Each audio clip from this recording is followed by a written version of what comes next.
भारत ये सिर्फ एक देश नहीं, ये एक सभ्यता है।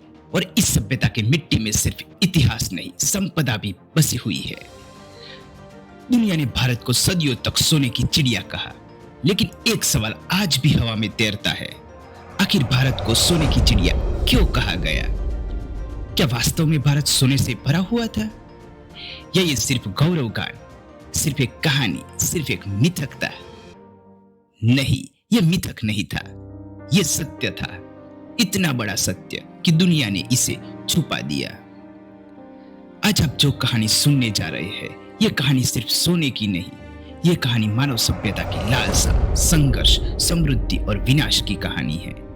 और इस कहानी के केंद्र में है भारत। 1498 इंडियन ओशन की लहरों को चीरता एक जहाज कालीकट के तट पर आकर रुका। उस जहाज से उतरा एक व्यक्ति, वास्को द गामा। शुरुआत में उसने मुस्कुराकर कहा था, मैं भारत व्यापार करने आया हूं। लेकिन सच ये था, वो व्यापार नहीं, धन की नस तलाशने आया था। वो तलाश कर रहा था सोना, क्योंकि दुनिया में एक अफवाह नहीं, एक विश्वास फैल चुका था। जिसने भारत को पा लिया, उसने समृद्धि को पा लिया।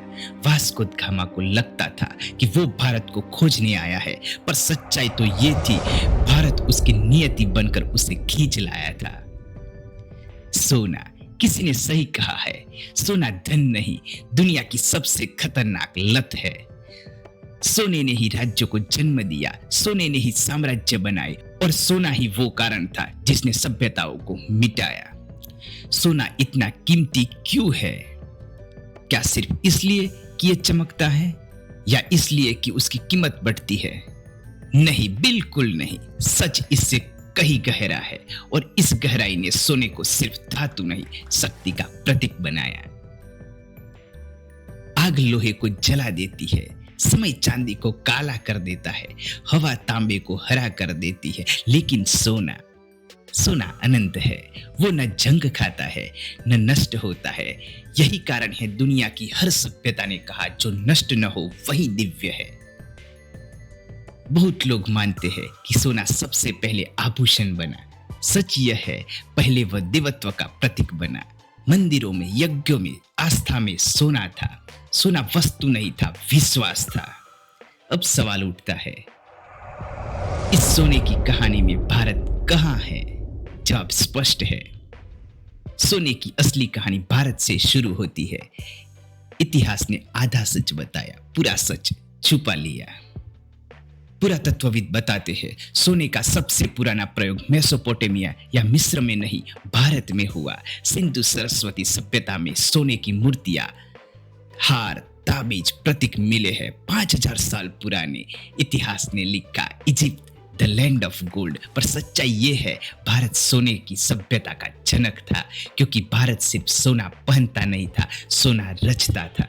सोने के साथ दुनिया का रिश्ता लालच का था, लेकिन भारत का रिश्ता सम्मान का था। यहाँ सोना सिर्फ धन नहीं, धर्म, संस्कृति और चरित्र का प्रतीक था। भारत में सोना शरीर को सजाने के साथ साथ जीवन को सुरक्षित रखने के लिए था। और यही बात भारत को दुनिया की हर सभ्यता से अलग बनाती है। अब सवाल ये नहीं भारत के पास सोना क्यों था, सवाल ये है भारत दुनिया का सोना अपनी तरफ खींचता कैसे था, कैसे वो दुनिया की आर्थिक दूरी बन गया। यही से कहानी असली मोड़ लेती है। और अब हम प्रवेश करते हैं उस सच में जो बहुत कम लोग जानते हैं। भारत सोने की धरती था। इस बात को आज पुरातत्व, ऐतिहासिक प्रमाण और विदेशी यात्रियों की लिखावटें तक मानती है। लेकिन एक बात अब भी दुनिया समझ नहीं पाती, भारत ने इतना सोना कमाया कैसे? उसके पास यह समृद्धि आई कहां से? क्या भारत के पास कोई जादुई खदानें थी? नहीं। क्या भारत चोर था? नहीं। क्या भारत ने दूसरों से सोना छीना? कभी नहीं। यह सच है, भारत ने सोना जीता अपने ज्ञान और व्यापार की ताकत से। इसलिए दुनिया सोना लेकर भारत आती थी। भारत सोना इकट्ठा नहीं करता था, सोना भारत की ओर खींचता था, क्योंकि भारत के पास था विश्व को देने के लिए वैल्यू। क्यों दुनिया सोना लेकर भारत आती थी? भारत सिर्फ एक भूभाग नहीं था, भारत मूल्य का केंद्र था। दुनिया के पास धन था, लेकिन भारत के पास वैभव था। दुनिया के पास शक्ति थी, लेकिन भारत के पास संस्कृति थी। और इन्हीं कारणों से दुनिया सोना लेकर भारत आती थी, क्योंकि भारत सोना नहीं बेचता था। भारत ज्ञान, कौशल्य और सभ्यता की संपत्ति देता था। भारत की महानता सिर्फ ताजमहल, पर्वतों और नदियां में ही नहीं, भारत महान था अपनी 7 स्वर्ण शक्तियों की वजह से। भारत की 7 स्वर्ण शक्तियां। पहली है टेक्सटाइल शक्ति। भारत के धागों में सिर्फ सूत नहीं, कला बहती थी। ढाका की मलमल इतनी मुहिम होती थी कि पूरी साड़ी एक मुट्ठी में समा जाती थी। कश्मीर का पश्मीना दुनिया भर में राजघरानों की शान था। कांचीपुरम सिल्क, बनारसी ब्रोकेड और गुजरात के पटोला, ये सिर्फ कपड़े नहीं, भारत की प्रतिभा का स्वर्ण प्रमाण था। दूसरा है चिकित्सा शक्ति। जब दुनिया बीमारियों को अभिशाप समझती थी, भारत में आयुर्वेद स्वास्थ्य का विज्ञान था। सुश्रुत ने 600 साल पहले प्लास्टिक सर्जरी और नेत्र सर्जरी की विधियां लिखी। चरक संहिता आज भी भारत की चिकित्सा बुद्धि का ग्रंथ है। तीसरा है धातु शक्ति। भारत ने सिर्फ लोहे को नहीं, उसके स्वभाव को समझा। दुनिया की सबसे घातक दमिश्क तलवारें भारत के वुड स्टील से बनती थी। यह स्टील इतना उन्नत था कि उसे ब्लैक गोल्ड ऑफ इंडिया कहा जाता था। चौथा है समुद्र व्यापार शक्ति। भारत ने समुद्र को चुनौती नहीं दी, समुद्र को अपना मित्र बनाया। लक्षद्वीप से रोम और तमिलकम से इंडोनेशिया तक भारतीय व्यापारी समंदरों पर राज करते थे। नेविगेशन और बोट जैसे शब्दों की जड़ भी संस्कृत शब्द नवगति और नौ से निकलती है। पांचवा है ज्ञान शक्ति। भारत की संपत्ति सोने से नहीं मापी जाती थी, ज्ञान से मापी जाती थी। तक्षशिला विश्वविद्यालय, नालंदा, विक्रमशिला, दुनिया भारत में सिर्फ व्यापार करने नहीं, सीखने आती थी। छठा है कृषि और मसाले शक्ति। भारत सिर्फ भोजन नहीं उगाता था, स्वास्थ्य उगाता था। काली मिर्च, दालचीनी, हल्दी, इलायची, ये सिर्फ मसाले नहीं, भारत की सोने की फसलें थी। यूरोप में काली मिर्च को ब्लैक गोल्ड कहा जाता था। सातवां है आर्थिक धर्म शक्ति। भारत ने कभी शोषण आधारित अर्थव्यवस्था नहीं बनाई, भारत ने धर्म आधारित अर्थव्यवस्था दी। भारत का व्यापार साख पर चलता था, लिखित कागज नहीं, वचन चलता था। भारत में व्यापार को कहा जाता था लाभ, नैतिकता और समाज कल्याण। यही भारत का आर्थिक स्वर्ण सूत्र था। यही थी वो 7 स्वर्ण शक्तियां जिन्होंने भारत को समृद्ध बनाया, सम्मानित बनाया और अद्वितीय बनाया। भारत इसलिए महान नहीं था कि उसके पास सोना था, भारत इसलिए महान था क्योंकि उसने मूल्य पैदा किया, और वही मूल्य था जिसने सोने को भारत की ओर खींचा। भुगतान कैसे होता था? दुनिया भारत से ज्ञान, मसाले, औषधियां, कपड़ा, धातु तकनीक, जहाज निर्माण सब खरीदती थी, लेकिन भारत विदेशी मुद्रा पर निर्भर नहीं था। लोग सोने में भुगतान करते थे। याद रखो, भारत सोना खरीदता नहीं था, भारत सोना कमाता था। रोमन इतिहासकार प्लिनी ने लिखा है, भारत रोम का सारा सोना खींच लेता है और बदले में हमें केवल मसाले देता है। ग्रीक इतिहासकार स्ट्रैबो ने लिखा है, भारत हर साल हमारी अर्थव्यवस्था का लाखों सिक्कों का सोना ले जाता है। यह डर नहीं था, यह भारतीय प्रतिभा और परिश्रम से पैदा हुई समृद्धि थी। सोचिए, दुनिया आज भारत को बड़ा बाजार कहती है, पर 2000 साल पहले भारत पूरी दुनिया का सबसे बड़ा बाजार था। क्यों? क्योंकि भारत के पास उत्पादन शक्ति, ज्ञान और व्यापार की नैतिकता तीनों थे। इस वजह से भारत को कहा गया सोने की चिड़िया। भारत का सोना सिर्फ राजाओं या अमीरों के पास ही नहीं था, यह परिवारों में भी था, समाज में बंटा हुआ था। भारत सोने को छिपाता नहीं था, संरक्षित रखता था, क्योंकि भारत में सोना सम्मान, सुरक्षा और संस्कृति का प्रतीक था। सोना सिर्फ वस्तु नहीं, विश्वास था, क्योंकि युद्ध में सेना हार सकती थी, पर जिसके घर में सोना होता था उसका भविष्य बचा रहता था। यही कारण था भारत केवल समृद्ध नहीं था, संतुलित भी था। भारत ने कभी किसी से भीख नहीं मांगी, भारत ने कभी दुनिया से कर्ज नहीं लिया, भारत दुनिया को सोना उधार देता था। अब कहानी मोड़ लेती है।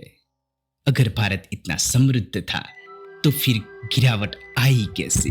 भारत से सोना कहाँ गया? आखिर वो कौन था जिसने दुनिया बदलने के लिए भारत को निशाना बनाया? यहाँ से इतिहास का काला अध्याय शुरू होता है। भारत समृद्ध था, शक्तिशाली था, आत्मनिर्भर था। तो फिर ऐसा क्या हुआ कि वही भारत जिसे विश्व गुरु कहा जाता था, धीरे धीरे दुनिया के सामने कमजोर बताया जाने लगा। जवाब सिर्फ दो शब्दों में छुपा है, सोने की लूट। भारत पर पहला बड़ा हमला सोमनाथ। कहते हैं जहां संपदा हो वही संकट आता है। भारत की समृद्धि ने ही भारत को निशाना बना दिया। 11वीं सदी में मोहम्मद गजनी आया। इतिहास की किताबें कहती है उसने धर्म के नाम पर हमला किया। सच ये है उसने सोने के लिए हमला किया। वो 17 बार भारत आया क्योंकि उसे पता था भारत सोने की धरती है। सोमनाथ मंदिर को लूटा और इतनी दौलत छीनी कि उसकी अर्थव्यवस्था सालों तक चमकती रही। नादिर शाह दिल्ली की लूट। 1739 में दिल्ली खून से लाल थी। नादिर शाह ने भारत की राजधानी को लूट लिया क्योंकि कोई इमारत नहीं छोड़ी, कोई खजाना नहीं छोड़ा। कोहिनूर, तख्ते ताउस, अनगिनत सोने चांदी के पार्ट, सब कुछ लूट लिया। इतना माल ले गया, ईरान में कई सालों तक उसने इसका उपयोग किया। अहमद शाह अब्दाली, लगातार 9 हमले। मुगलों की कमजोरी और भारत की संपन्नता देखकर अब्दाली की नजर भी भारत पर जमी। उसने 9 बार भारत पर हमला किया क्योंकि उसके लिए भारत युद्ध भूमि नहीं, सोने की खान था। लेकिन असली आक्रमण अभी बाकी था। महमूद, नादिर शाह और अब्दाली लुटेरे थे, पर लुटेरा सिर्फ तुम्हारा धन लेता है, पहचान नहीं तोड़ता। भारत का सबसे विनाशकारी हमला तलवारों से नहीं हुआ, व्यापारियों से हुआ। 1757 प्लासी की लड़ाई। एक छोटी सी व्यापारी कंपनी ने इस दिन भारत की किस्मत बदल दी। ईस्ट इंडिया कंपनी ने सिर्फ शासन नहीं छीना, भारत की आर्थिक रीढ़ तोड़ दी। वे सोना चोरी नहीं कर रहे थे, दे हैड अ सिस्टम। उन्होंने गोल्ड ट्रेन सिस्टम चलाया, भारत की स्वर्ण मुद्रा प्रथा तोड़ी, पेपर मनी की जाल फेंकी, बिजनेस पर टैक्सेस का पहाड़ डाला, भारत की संपत्ति व्यवस्थित तरीके से इंग्लैंड भेजी। भारत को हराने के लिए गोले बारूद की जरूरत नहीं थी, बस उसका सोना छीनना काफी था। मंदिर क्यों तोड़े गए? क्योंकि मंदिर सिर्फ पूजा स्थल नहीं, भारतीय अर्थव्यवस्था के रीढ़ थे। हाँ, मंदिर ही भारत की आर्थिक सुरक्षा थे। युद्ध आता था, मंदिर से जन कल्याण के लिए धन निकलता था, इसलिए लुटेरे सोच समझ कर आए, सीधा मंदिर पर हमला किया। भारत के खोए हुए खजाने। भारत का ऐसा कोई युग नहीं गया जिसमें खजाने न हो, पर आज एक सवाल इतिहास से भी बड़ा खड़ा है, इतना सोना कहाँ गया? मौर्य साम्राज्य का स्वर्ण खजाना गायब, गुप्त सम्राटों का सोना गायब, छत्रपति शिवाजी महाराज का युद्ध खजाना गायब, टीपू सुल्तान का खजाना गायब, पेशवा बाजीराव और मराठा स्वर्ण भंडार आज तक नहीं मिला। इतिहास ने लूटा हुआ सोना तो गिना, पर गायब हुआ सोना कभी दर्ज ही नहीं हुआ। और फिर आता है भारत का सबसे रहस्यमय सोने का अध्याय, एक ऐसा मंदिर जिसका खजाना दुनिया से छुपा है। पद्मनाभ स्वामी मंदिर, द गोल्ड मिस्ट्री। 2011 केरल। जब इस मंदिर की तिजोरियां खोली गई, 1 लाख करोड़ रुपए से भी अधिक का सोना मिला, पर एक तिजोरी वॉल्ट बी आज भी सील है। क्यों? क्योंकि कहा जाता है ये सिर्फ खजाना नहीं, ये इतिहास की रक्षा है, इसे खोलना विनाश को निमंत्रण देना है। वॉल्ट बी कानूनी रूप से बंद है, सिर्फ इसलिए नहीं कि उसमें खजाना है, बल्कि इसलिए कि वहां एक सभ्यता का रहस्य छुपा है। अब सवाल ये नहीं भारत से सोना क्यों लूटा गया, सवाल ये है भारत आज सोने की इस जंग में कहाँ खड़ा है, और क्या भारत फिर से स्वर्ण शक्ति बन सकता है? अब जो मैं कहने जा रहा हूँ वो सिर्फ इतिहास नहीं, आज की सच्चाई है। वो सच्चाई जो न्यूज में नहीं मिलती, वो सच्चाई जो किताबों में छुपाई गई, क्योंकि सोने की असली लड़ाई आज भी जारी है। बस पहले लड़ने वाले लुटेरे तलवार लेकर आते थे, आज शूट पहनकर आते हैं। सोना सिर्फ पुरातन सभ्यता का हिस्सा नहीं, आज भी विश्व शक्ति का केंद्र है। और इस खेल का नाम है गोल्ड वर्सेस डॉलर। डॉलर का खेल दुनिया को कागज का गुलाम बनाने वाली चाल। दूसरे विश्व युद्ध के बाद किया गया ब्रेटन वुड एग्रीमेंट दुनिया को विश्वास दिलाया गया गोल्ड का मतलब है डॉलर। लेकिन 1971 में अमेरिका ने अचानक घोषणा की अब डॉलर सोने से नहीं जुड़ा होगा, यानी दुनिया को सोना छोड़कर कागज पकड़ने पर मजबूर कर दिया गया। उस दिन सिर्फ ग्लोबल इकोनॉमी नहीं बदली, उस दिन आर्थिक गुलामी की शुरुआत हो गई। लेकिन अब दुनिया बदल रही है। ब्रिक्स राष्ट्र भारत, रूस, चीन, ब्राजील, दक्षिण अफ्रीका अब डॉलर रूल्स को चुनौती दे रहे हैं। वे एक नए आर्थिक सिद्धांत की ओर बढ़ रहे हैं, गोल्ड बैक्ड सिस्टम, वो प्रणाली जिसमें असली मूल्य सोना तय करेगा, कागज नहीं। यह सिर्फ आर्थिक बदलाव नहीं, विश्व शक्ति संतुलन का परिवर्तन है और इसमें भारत की भूमिका निर्णायक होगी। दुनिया कहती है भारत गरीब देश है, लेकिन यह सबसे बड़ा झूठ है। भारत गरीब नहीं है, भारत मजबूत है। भारत कमजोर नहीं है, भारत सोने की संस्कृति वाला देश है। भारत दुनिया का सबसे बड़ा सोना उपभोक्ता है। कहा जाता है भारत के परिवारों के पास 25,000 टन से अधिक सोना है। यह मात्रा कई देशों के गोल्ड रिजर्व से भी ज्यादा है। भारत में सोना सिर्फ गहना नहीं, मां की सुरक्षा का वचन है। भारत में सोना सिर्फ निवेश नहीं, पीढ़ियों की रक्षा है। भारत की वापसी सोने की नहीं, स्वाभिमान की। भारत चुप नहीं बैठा। आज आरबीआई लगातार गोल्ड रिजर्व बढ़ा रहा है। यह सिर्फ नीति नहीं, भारत की आर्थिक स्वतंत्रता की तैयारी है। सोना यह सिर्फ चमक नहीं, यह सिर्फ धातु नहीं, यह परिश्रम की धूप है, यह विश्वास की मुद्रा है और आत्मनिर्भरता की पहचान है। यह सभ्यता की धड़कन है। इतिहास ने भारत से उसका सोना लूटा, लेकिन भारत की स्वर्ण चेतना कोई नहीं लूट सका। उन्होंने हमारे खजाने लूटे, पर हमारी मेहनत नहीं रोक सके। उन्होंने भारत को गिराने की कोशिश की, पर भारत आज भी खड़ा है, अडिग, अटल और अजय। भारत को सोना वापस नहीं चाहिए, भारत को अपनी शक्ति वापस चाहिए, भारत को अपनी पहचान वापस चाहिए, भारत को अपना स्वाभिमान वापस चाहिए। और वो दिन दूर नहीं जब दुनिया फिर कहेगी भारत सिर्फ सोना पहनता नहीं, भारत सोना रचता है। भारत सिर्फ इतिहास नहीं, भारत भविष्य लिखता है। यह सिर्फ इतिहास नहीं, यह भारत की चेतना है। Mistake Bharat with NJ, Bharat की खोज भविष्य की ओर। जय हिंद।